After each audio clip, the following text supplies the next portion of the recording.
الحمد لله نحمده ونستعينه ونستغفره ونؤمن به ونتوكل عليه ونعوذ بالله من شرور أنفسنا ومن سيئات أعمالنا من يهد الله فلا مضل له ومن يضلله فلا هادي له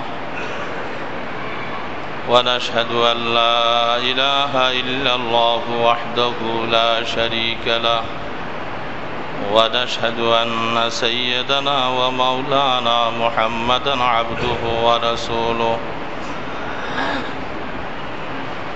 أما بعد فأعوذ بالله من الشيطان الرجيم بسم الله الرحمن الرحيم ألم يأتكم رسل منكم يتلون عليكم آيات ربكم وينذرونكم لقاء يومكم هذا اللهم صل على سيدنا محمد وعلى آله وأصحابه وبارك وسلم اللهم صل على سيدنا محمد وعلى آله وأصحابه وبارك وسلم اللهم صل على سيدنا محمد وعلى آله وأصحابه وبارك وسلم नेककार दीनदार मुसलमान भाईरा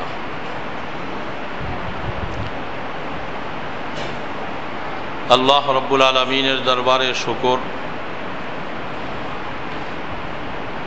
अल्लाह पाक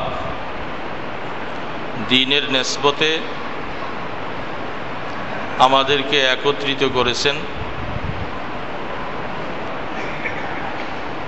दीनेर नेस्बते आमरा मस्जिदे समवेत हয়েছি এই নিসবতকে উসিলা করে আল্লাহ পাক যেন কিয়ামতের ময়দানেও আমাদেরকে এইভাবে একত্রিত করেন আমিন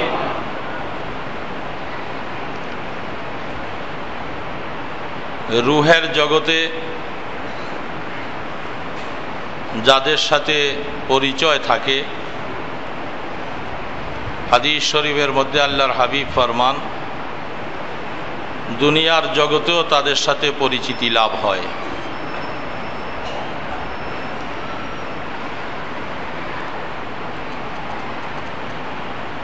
কোন কোন বুজুর্গানে দিন তাদের জীবনী পড়লে দেখা যায়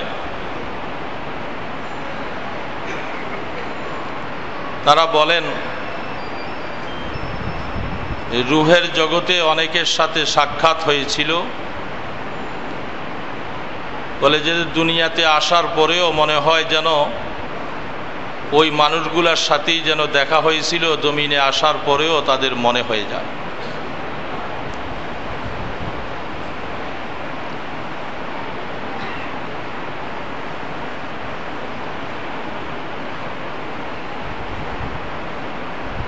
নেক সোহবতে থাকা নেককারদের সাথে উঠা বসা করা এটার লাভ দুনিয়াতে বুঝে না আসলেও মৃত্যুর পরে ইনশাআল্লাহ বুঝে আসবে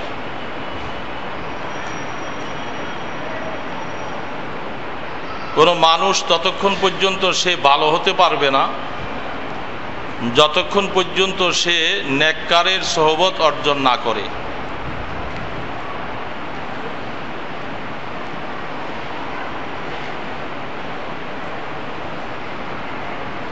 সাহাবায়ে কেরাম তারা ভালো হতে পারতেন না যদি আল্লাহর হাবিবের সোহবত তারা যদি না উঠাইতেন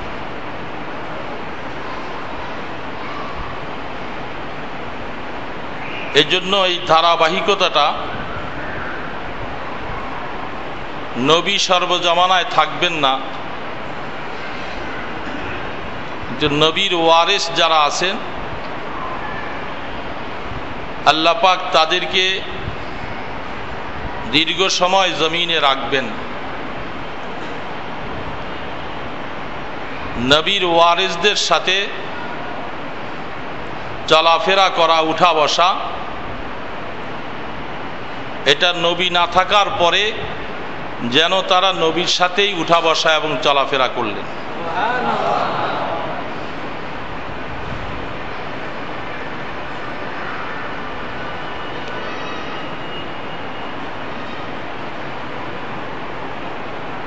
এই জন্য সহবত ছাড়া কোনো মানুষ ভালো হতে পারে না। সহবতটা এত দরকারি বিষয়।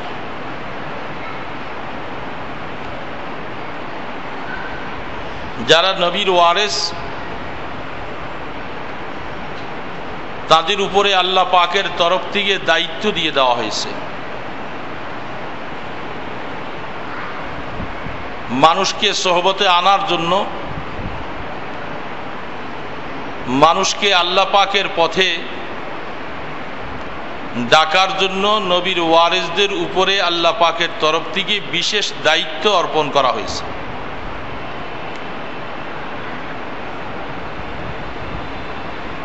আমি যে আয়াতটুকু তেলাওয়াত করেছি, আল্লাহ পাক সে আয়াতে বলতেছেন, আলাম ইয়াতিকুম রাসূলুম মিনকুম ইয়াতলুনা আলাইকুম আয়াতি রাব্বিকুম ওয়া ইউনযিরুনাকুম লিকা ইয়াউমিকুম হাযা।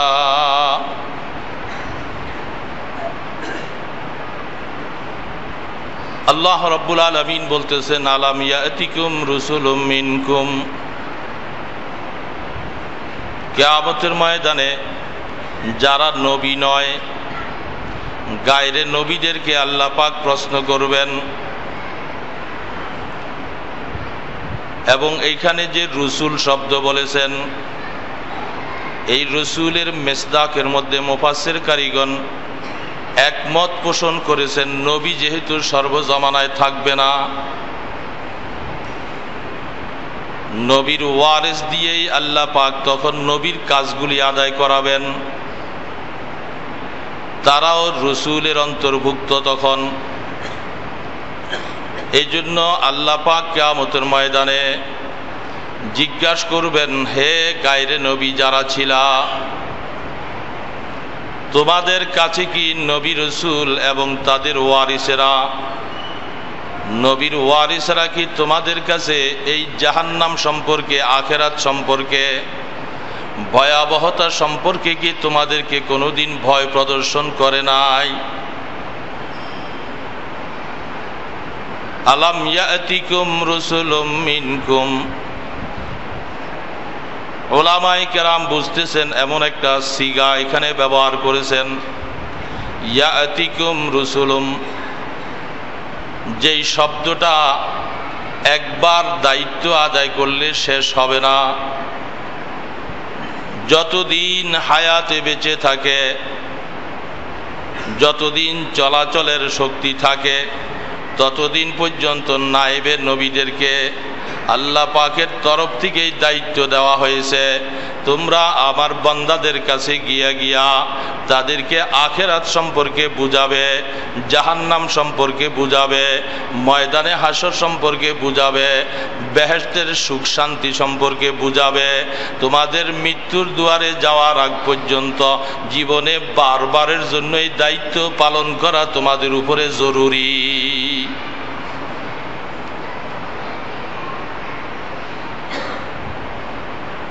এই জন্য ওলামায়ে কেরাম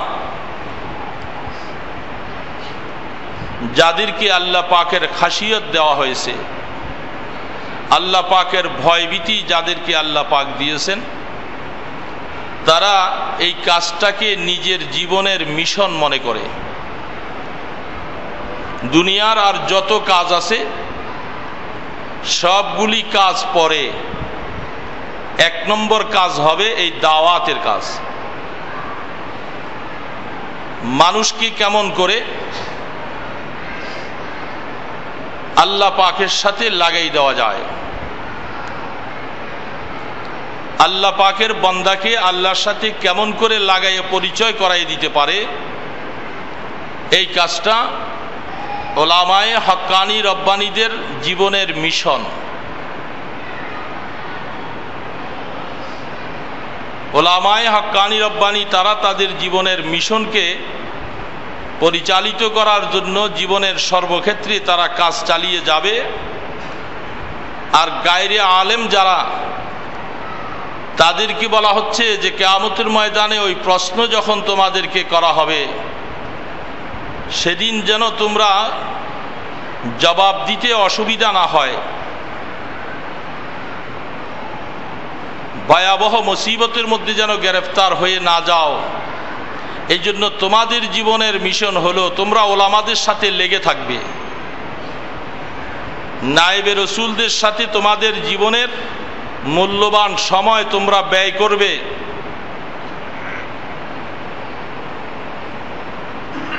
তখন যখন দুই এক যখন হয়ে যাবে, ওলামাদের দায়িত্ব যখন ওলামারা আদায় করবে, আর গায়রে ওলামা যারা আছে তারা যখন তাদের দায়িত্ব আদায় করবে, তখন আল্লাহ রাব্বুল আলামিন উভয়ের মধ্যে একটা সম্পর্ক কায়েম করবেন এবং উভয়কে আল্লাহ পাক কিয়ামতের ময়দানে নাজাতের ফয়সালা করে দেন।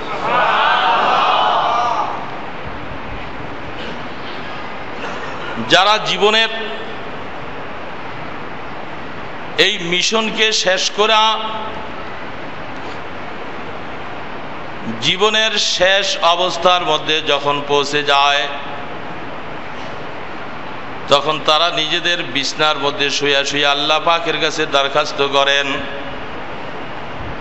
খরমে আরোজে কাজী মঞ্জিলে ওয়ায়রা বেরাওয়াম, খরমে আরোজে কাজী মঞ্জিলে ওয়ায়রা বেরাওয়াম, রাহতে যা তলবম আজ পায়ে জানা বেরাওয়াম।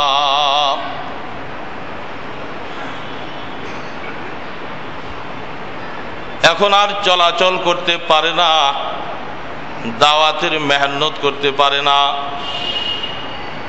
অনেক বড় বড় নামাজ পড়তে পারে না, তাহাজ্জুদ পড়তে পারে না, বিশেষ বিশেষ তাসবিহ তাহলিল করার মতো শক্তি নাই, বার্ধক্য চলে আসছে।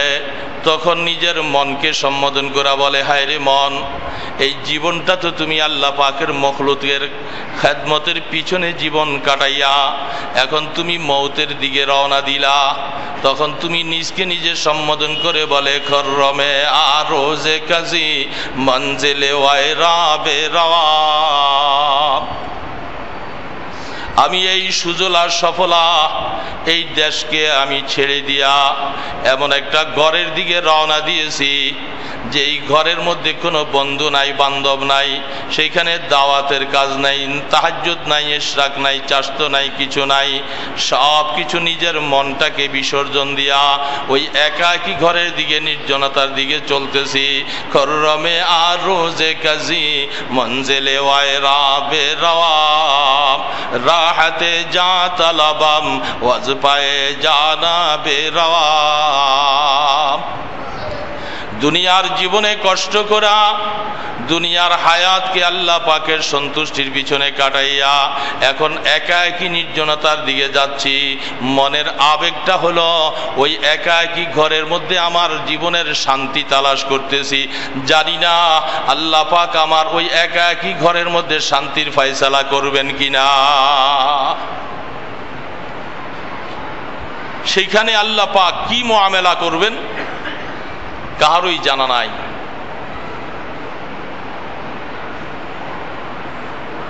এজন্য দুই দিনের সমস্যা, প্রত্যেকে যদি প্রত্যেকের দায়িত্ব যথাযথ যদি আদায় করি, নায়েবে রসুল যারা তারা তাদের দায়িত্ব আদায় করবে, আর গায়রে নায়েবে রসুল যারা আছে তারাও তাদের দায়িত্ব আদায় করবে। দুইজনের দায়িত্ব পরিপূর্ণ আদায় করার পরে আশা করা যায় যে আল্লাহ পাক কবরের জিন্দেগিকে শান্তিময় করবেন।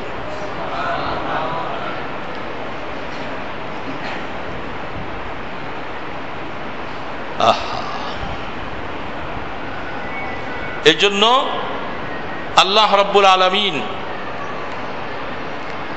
আল্লাহ পাকের বহু বান্দাকে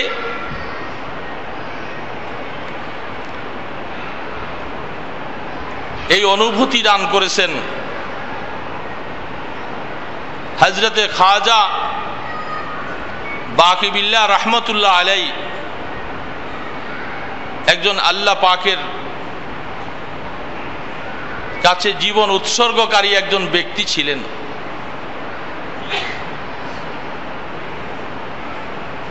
হঠাৎ করে কথাটা মনে পড়ল, আল্লাহ পাকের বান্দা রাত্রের গভীর অবস্থায় তার সাথে ওই এলাকার একজন হোটেলের মালিক আল্লাহর ওলির সাথে সোহবতের একটা সম্পর্ক ছিল, দ্বীনি নিসবত ছিল, তার সাথে দ্বীনের সম্পর্ক কায়েম ছিল। হযরতের সাথে যাওয়া আসা করতে করতে হোটেলের মালিক সুরতান যদিও হোটেলের মালিক, কিন্তু তার দিল যেন এখন আল্লাহকে তালাশ করনেওয়ালা। সোহবতের দাম কত! রাত্রে গভীর অবস্থায় খাজা বাকিবিল্লাহ রাহমাতুল্লাহ আলাইহি ঘরের মধ্যে খাবারের কোনো সামান নাই। রাত্রিবেলা 2-3 জন মেহমান তার বাড়িতে নামাজ পড়েছে,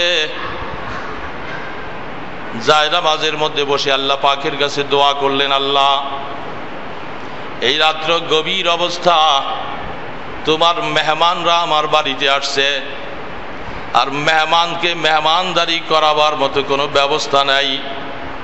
হে আল্লাহ, মেহমানদেরকে কেমন করে ইজ্জত করব?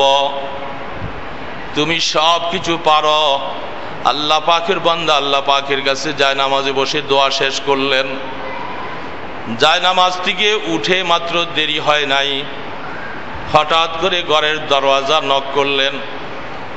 দরজা খুলে নজর করে দেখে ওই হোটেলের মালিক মাথার মধ্যে কিছু খাবার নিয়া ঘরের দরওয়াজার সামনে আইসা হাজির হয়ে গেছে।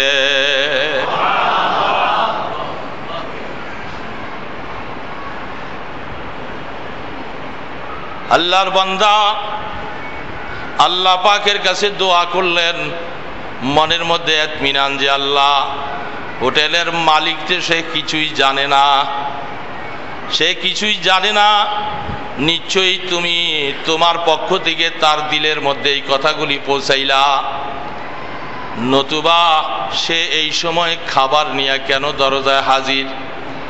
খানচা নামাইয়া মেহমানদেরকে মেহমানদারি করালেন, মেহমানদেরকে শোয়াইয়া দিয়া আল্লাহর ওলির দিলের মধ্যে এমন একটা শান্তি আসলো, আল্লাহ গভীর রজনীর মধ্যে তোমার মেহমানদের মেহমানদারি করলো যেই লোকটা, এই লোকটাকে ডাইকা নিয়া নিজের খাস কামরার মধ্যে বসাইয়া বলতেছে, তুমি এমন মুহূর্তে যে তুমি এই খেদমত করলা, তোমার জন্য অন্তর চায় যেন তোমার জন্য খাসভাবে কিছু দোয়া করি। বান্দা, তুমি এই গভীর রাত্রে তুমি একটু বলো, আল্লাহ পাকের কাছে আমি দোয়া করে দিয়া তোমার মনের চাহিদাটাকে পূরণ করাইয়া দিব।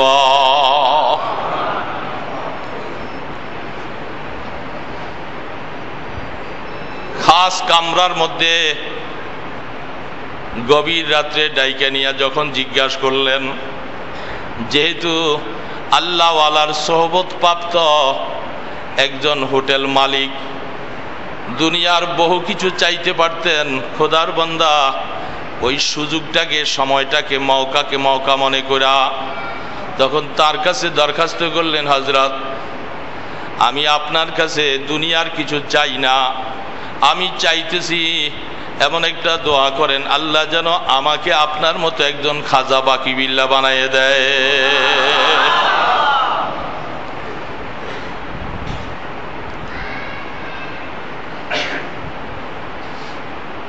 হযরত বলতেছেন অন্য কিছু, বলে না অন্য কিছু চাই না, দুনিয়া তো এটা ক্ষণস্থায়ী, কিন্তু আমি আপনার কাছে এটাই চাই, আল্লাহ আমাকে আপনার মতো বানিয়ে দেন। এটা তো কঠিন কাজ। একবার, দুইবার, তিনবারের পরে তিনি তার কথা এটাই বলতেছে, বলে ঠিক আছে আসো।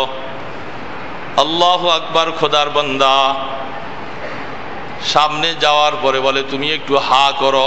তার মুখের মধ্যে হযরত খাজা বাকিবিল্লাহ একটু মুখের থুতু দিয়া দিলেন। আল্লাহু আকবার কিতাবের মধ্যে লেখে হযরত মাওলানা জাকারিয়া রহমতুল্লাহ আলাইহি শাইখুল হাদিস তিনি লিখতেছেন, খাজা বাকিবিল্লাহ যখন তার মুখের মধ্যে থুতু দিয়া মাথাটার মধ্যে যখন হাত দিয়া মুছা দিলেন, আল্লাহু আকবার, ভিতর তো তার পরিবর্তন হয়েই গেছে, সাথে সাথে চেহারার মধ্যেও খাজা বাকিবিল্লাহ যেরকম তার চেহারা একরকম হয়ে গেল।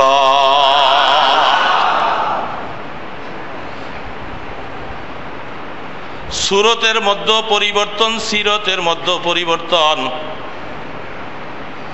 ভিতর আর বাহির একরকম। আল্লাহু আকবার। এখন খোদার বান্দা কাঁদতেছে, নিজের দিকে একবার তাকায় আর হযরতের চেহারার দিকে একবার তাকায়, দেখে তার মধ্যে আর হযরতের মধ্যে কোনো প্রভেদ নাই। রাস্তায় বাইর হয়ে যায়, দুইজনকে খাজা বাকিবিল্লাহ দেখা যায়। সব মানুষ হয়রান, ব্যাপারটা কি হয়েছে? বলে এমন হয়েছে, গভীর রাত্রের মুআমেলা, আল্লাহওয়ালার সোহবতে আল্লাহ রাব্বুল আলামিন আমার জীবনের সব মোড়কে ঘুরাইয়া দিলেন। আল্লাহু আকবার। এই জন্য লেখা হয়, খোদার বান্দা সোহবত এত বড় দামি জিনিস, আসলে ওরকম সোহবত তো আমরা এখতিয়ার করতে পারি নাই। এই জন্য আমাদের জীবনে সেই নূরও আমরা পাইতেছি না। যাদের জীবনী আমরা বলতেছি, তাদের জীবনী তালাশ করলে দেখা যায় তারা আল্লাহওয়ালাদের সোহবতকে এমনভাবে উঠাইয়েছেন, যার কারণে আল্লাহ রাব্বুল আলামিন তাদের জীবনটাকে এমনভাবে পরিবর্তন করে দিছে, এখন ওই আল্লাহর ওলি আর তার মধ্যে কোনো প্রভেদ থাকে না।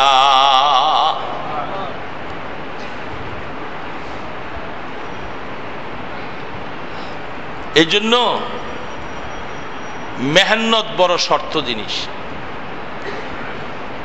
আমরা আলোচনা শুনতে রাজি, কিন্তু আলোচনার মধ্যে উঠতে রাজি না। তবে শোনাও ফায়দা আছে, যেহেতু শুনতে হবে, শোনার জন্য ওইটা আল্লাহ পাকের নির্দেশ, এই জন্য শুনতেছি। কিন্তু আলোচনা যেই জন্য শোনা হয়, সেই কাজগুলি করার জন্য রাজি না। এটা জীবনের আমাদের অধিকাংশদের হালাত।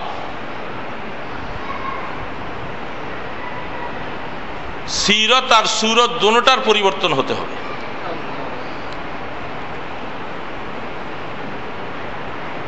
ইবাদত এমন একটা অবস্থা, হয়তো এমনও আছি নামাজ পড়ি, রোজা রাখি, হজ জাকাত করতেছি, আনুষ্ঠানিকতা আমরা মনে করতেছি এইটাই বুঝি পুরা দিন।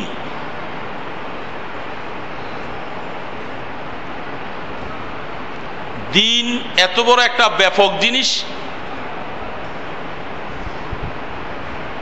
যেটাকে হাদিস শরীফের মধ্যে বলতেছেন আদ-দীন ওয়ান নসিহা লিল্লাহি ওয়া লিরাসূলিহি ওয়া লিআম্মাতিল মুসলিমিন। দিন কোন জিনিসের নাম? আল্লাহু আকবার। দিন এমন একটা বস্তু, একজন মোমেন সে নিজের জন্য যা ভালোবাসে, আরেকজন মোমেনের জন্য ওইটাও ভালোবাসা তার ইমানের অংশ।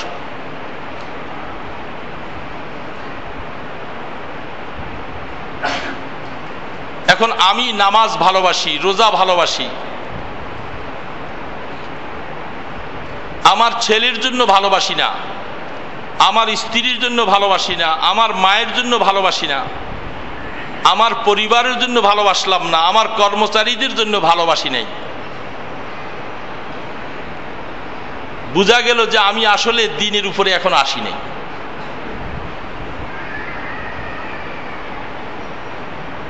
এই জন্য দ্বীনের ব্যাপকতা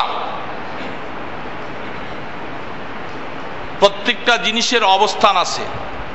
হযরত মাওলানা জাকারিয়া রহমতুল্লাহ আলাই আবৃত্তির মধ্যে লিখেছেন, আবৃত্তি একটা কিতাব, হযরতের জীবনী হযরত নিজে লিখছেন সব।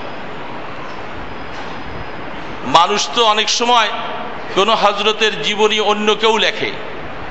শাইখুল হাদিস হযরত মাওলানা জাকারিয়া রহমতুল্লাহ আলাইহির আবৃত্তি একটা কিতাব লেখা হয়েছে, এটার মধ্যে হযরতের জীবনীর সব কথা। এজন্য এইগুলি আমরা ছাত্রদেরকে পড়তে বলি, নিজেরাও মাঝে মধ্যে মজমা করে হালকা করে বলে আবৃত্তি পড়ো। হযরত মাওলানা জাকারিয়া রহমতুল্লাহ আলাইহি বলেন, আমি একদিন তালিবুল ইলমের জিন্দেগিতে 4 রাকাত তাহাজ্জুদ পড়েছি, পরে একটু বেশি সময় মুনাজাত করতেছিলাম। তালিবুল ইলমদের জন্য আমাদের সবক হলো, তুমি রাত্রিবেলা উঠলে উঠা সংক্ষিপ্ত 4 রাকাত নামাজ পড়ে তোমার জন্য ওজিফা হলো তুমি কিতাবে বসে যাইবা, তুমি কিতাব পড়বা, এটাই হলো তোমার জন্য ওজিফা। লম্বা মুনাজাত, লম্বা দোয়া, লম্বা জিকির তোমার জন্য এখন না। হযরত মাওলানা জাকারিয়া রহমতুল্লাহ আলাইহি তিনি বলেন যে আমি তো তখন বয়সে ছোট মানুষ, তা আমি একটু আবেগ আসছিল, মুনাজাত একটু লম্বা করতেছিলাম। আব্বাজান কেমনে জানি একটু টের পাইছে, আইসা আমাকে এমন জোরে এক থাপ্পড় দিলেন, থাপ্পড়ের চোটে আমাকে মুনাজাত সহ ঘুরে ফেলাই দিলেন।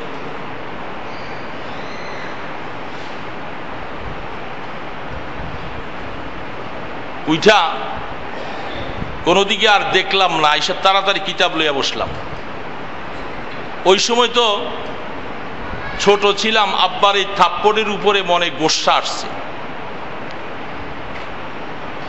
যে আরে আমি তো একটা ভালো কাজই করতেছিলাম, এই কাজের উপরে আব্বা আমাকে এইভাবে করে প্রহার করলেন। পরবর্তী জীবনে যখন আল্লাহ পাক বুঝ দিলেন, তখন বুঝলাম আমার ওই সময়টা, ওই সময়ের মধ্যে আমার জিকির লম্বা মুনাজাত থেকে আমাকে এলেমের একটা সবক যদি আমি হাসিল করতাম, যেটা আমার হাজারো মুনাজাত, হাজারো দোয়ার থেকে অনেক বেশি উত্তম।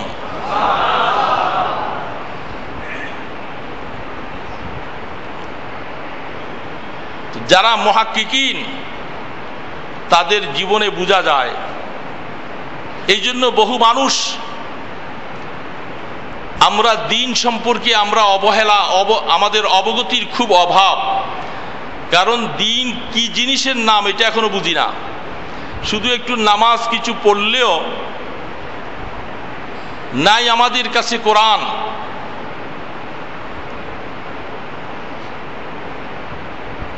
আল্লাহু আকবার। গতকাল মাদ্রাসা থেকে আসতেছিলাম আসরের নামাজের পরে, তো আমাদের গেটম্যান দারোয়ান 2 জন, তো সামনে টেবিল আছে, টেবিলের সময় আমি দেখি যে একটা কায়দা রেহালের মধ্যে লইয়া ওই গেটম্যান দারোয়ান একটা ছাত্রের কাছে পড়তেছে।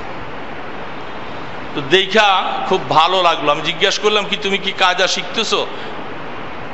হুজুর আসলে জীবনে তো পড়ি নাই, একটা সুযোগ পাইছি, এই জন্য একজন ছাত্রকে বলছি ভাই তুমি আমার একটু একটু করে চেষ্টা করে একটু সময় কোরবানি করো, আমি যেন একটু কোরআন শরীফ শিখতে পারি। দেখে খুব ভালো লাগলো। আজ আমরা মুসলমান, আমরা যে দিনের স্বাদ আর মজা পাচ্ছি না। জিকির খুব করতেছি, জিকির খুব করতেছি, আফসুস যদি বলা হয় আরে আফজালুজ জিকির তো তেলাওয়াতুল কোরআন, আপনি একটু কোরআন জানেন? তালাশ করলে দেখা যায় হাজারের মধ্যে 100 জন পাওয়া যায় না, বাকি 900 জন সব কোরআন না জাননেওয়ালা। এরা দিনের স্বাদ কি করে পাবে? এরা দিনের ওজিফা কি আদায় করবে? দিন কোন জিনিসের নাম এটা বুঝবে কেমন করে, যার কাছে কোরআনের মতো দৌলত নাই? অন্ধকার। এবং এর জন্য সময়ও দিতে আমরা রাজি না। এমন একটা সময় আসবে হযরত বোয়ালি শাহ হুজুর রাহমাতুল্লাহ আলাইহি, আমাদের মরহুম নানুপুরি রাহমাতুল্লাহ আলাইহির পীর ভাই হযরত নানুপুরি রহমতুল্লাহ আলাইহির জানাজা তিনি পড়াইছেন। একেবারে হ্যাংলা পাতলা একজন মানুষ, হযরতের জানাজা যখন তিনি পড়ান তখনও দেখা যায় তার সারা শরীরের মধ্যে হিসাব করলে 15 থেকে 20 কেজির বেশি ওজন হবে না।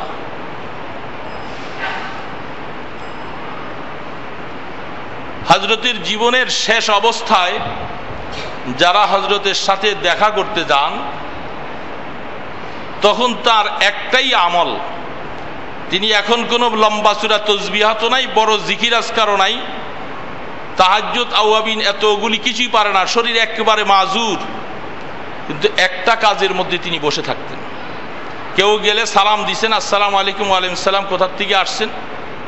অমুকখানতে আসছি, হযরত দোয়ার জন্য আসছি, বাস দোয়া, আমিও দোয়া চাই, আমার জন্য দোয়া করেন, এতটুকু পর্যন্ত এই কথা শেষ। বলে যে আর বেশি সময় নাই, সময়টা কোথায়? শুধু কোরআন শরীফ নিয়ে বসে আছে, এই কোরআন শরীফ পড়তেছে, কোরআন শরীফ পড়তেছে, এই শুধু নামাজ, খাওয়া দাওয়া, ইস্তিনজা, আর বাকি সময় শুধু কোরআন পড়তেছেন, শুধু কোরআন পড়তেছেন। বড় আফসুস এই জন্য মুসলমানের জন্য, সদা আফসুস। মুসলমান আমরা ইসলাহ হইতে চাই, আমাদের জীবনকে পরিবর্তন করতে চাই, আমরা ইনকিলাব করতে চাই, কিন্তু আফসুস হলো আমাদের কোরআন শিখতে চাই না। आंखों में लगाया जाता हो, ताकों में सजाया जाता हो। বড় আফসুস মনে হয়। রমজান মাসে আমার কাছে তাজ্জুব লাগতো, আমাদের এখানে তো আপনারা দেখতেন যে রমজান মাসে 9:30 10টার থেকে মুসল্লি তারা কাতার শুরু করে দেয়। তা আমি রমজানের শেষ 10 দিনে যখন এতেকাফে আসি তখন তো সামনে আসি, এই দেখি লোকগুলি এই যে বসে আছে হজের মধ্যে, দেখবেন আপনারা দেখেছেন, যারা বারবার গেছেন তারা তো দেখেছেন, সেইখানেও এরকম জুমার দিনে জায়গা পাওয়ার জন্য 9টার থেকে লাইন ধরে আগে হারেমে ঢুকতে হয়। তো 9টার থেকে সেই 12:30 পৌনে 1টায় খুতবা, এত লম্বা সময়। কাজ কি? প্রত্যেক জায়গার মধ্যে কোরআন শরীফ দেওয়া আছে, সবাই কোরআন তেলাওয়াতে লিপ্ত। আর আমার দেশের মুসলমানেরা জায়গা পাওয়ার জন্য আসছে 9:30 10টা বাজে মসজিদে কাতার ধরছে ঠিকই, কিন্তু কোরআন শরীফ নিয়ে পড়তে কাউকে দেখি না, বৈশা বৈশা তসবিহ পড়তেছে। তাতে বুঝতে পারলাম যে মানে এরা কোরআন জানে না,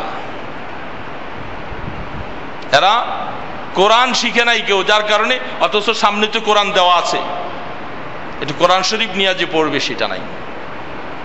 যেন বড় আফসুস মনে হচ্ছে। মুসলমান জীবনের আমরা ইসলাহ হতে চাই, জীবন পরিবর্তন করতে চাই, ইসলাহ হওয়ার যে সমস্ত হাতিয়ার এগুলি আমাদের কাছে দেওয়া হয়েছে, এগুলার থেকে আমরা দূরে। আমি সৈনিক হব, আমি জিহাদ করব, যুদ্ধ করব কি দিয়া? আমার কাছে তো সেই অস্ত্রই নাই। এই জন্য জীবন পরিবর্তন ঘটাবার জন্য যারা আমাদেরকে ভালোবাসেন, যারা আল্লাহ ওয়ালাদেরকে ভালোবাসেন, তাদেরকে অনুরোধ করব জীবনে একটা মিশন তৈরি করে নেন যে আমাকে মৃত্যুর আগে হলেও আমার সহি করে কোরআন পড়তে হবে। কিভাবে পড়বো এটা আমি জানি না। এই জন্য আমাদের মুরব্বীরা সবসময় এদিকে উদ্বুদ্ধ করতেছেন। বড় ওজিফা, বিভিন্ন সময় ওজিফা তো আছে, কোরআন তেলাওয়াত সবচেয়ে বড় ওজিফা।